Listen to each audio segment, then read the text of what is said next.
പാദരക്ഷകൾ, fancy, cosmetics, gold covering ആഭരണങ്ങൾ, gift items എന്നിവയുടെ അതിവിപുല collections ഞങ്ങൾ ഒരുക്കിയിരിക്കുന്നു. പതിറ്റാണ്ടിന്റെ പ്രവർത്തന പാരമ്പര്യവുമായി സിൻഡ്രല്ല നിങ്ങൾക്കൊപ്പം.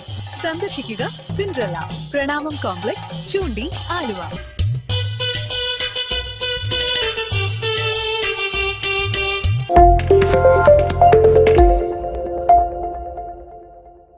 പെരുമ്പാവൂർ കൂപ്പടി പഞ്ചായത്തിലെ 1, 2, 3, 4 വാർഡുകളിലെ ചേരാനെല്ലൂർ, മങ്കുഴി, ഓച്ചാന്തുരുത്ത, നടുതുരുത്ത, തോട്ടുവ എന്നീ പ്രദേശങ്ങളിലെ ജാതിമരങ്ങൾക്കാണ് ഇലകൊഴിച്ചിലും കുമിൾ രോഗവും പടർന്നു പിടിച്ചുകൊണ്ടിരിക്കുന്നത്. മരത്തിന്റെ മുഴുവൻ ഇലകളും കായകളുമടക്കം കൊഴിഞ്ഞുചാടിയും മരത്തിന്റെ മുകൾ വശം ഉണങ്ങിയ അവസ്ഥയുമാണ് രോഗത്തിന്റെ തുടക്കം. പതിറ്റാണ്ടുകൾ പഴക്കമുള്ള ജാതിമരങ്ങളും ഈ പ്രദേശത്തുണ്ട്. കൂടുതലും ജൈവ വളങ്ങളാണ് ജാതിക്കായി ഉപയോഗിക്കുന്നത്.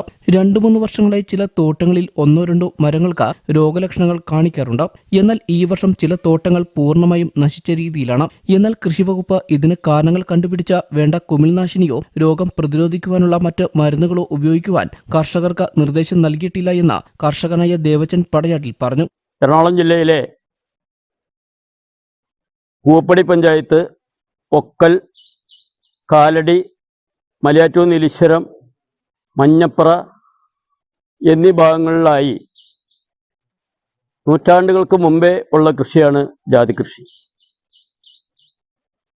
അധികം ചെലവില്ലാതെ കൃത്യമായി വരുമാനം കിട്ടിക്കൊണ്ടിരിക്കുന്ന ഒരു കൃഷിയാണ് ജാതി. തെങ്ങും കവുങ്ങും ഒക്കെ നഷ്ടപ്പെട്ടപ്പോഴും ജാതി കൃഷിയിൽ നിന്നുള്ള വരുമാനം കൃഷിക്കാരെ നിലനിർത്തിയിരുന്നു. എന്നാൽ കുറച്ചു കാലങ്ങളായി ജാതിയുടെ ഇല മൊത്തമായി കൊഴിയുകയും അതോടൊപ്പം ഫംഗസ് രോഗം വന്ന് ജാതി പൂർണ്ണമായി നശിക്കുന്ന അവസ്ഥ തുടങ്ങിയിട്ടുണ്ട്. കൃത്യമായി കൃഷി ഡിപ്പാർട്ട്മെന്റിൽ നിന്നും ഇതിനെപ്പറ്റി ശാസ്ത്രീയമായ അന്വേഷണങ്ങൾ നടത്തുകയോ പഠനം നടത്തുകയോ അതിന് പരിഹാരം കണ്ടെത്തുവാനുള്ള ശ്രമം നടത്തുകയോ ചെയ്തിട്ടില്ല. രോഗബാധയെ തടയുവാനുള്ള നടപടികൾ സ്വീകരിക്കണമെന്ന് ആവശ്യപ്പെട്ട കർഷകനായ ദേവച്ചൻ പടയാട്ടിൽ കൃഷിവകുപ്പിന് രേഖാമൂലം പരാതിയും നൽകിയിട്ടുണ്ട്.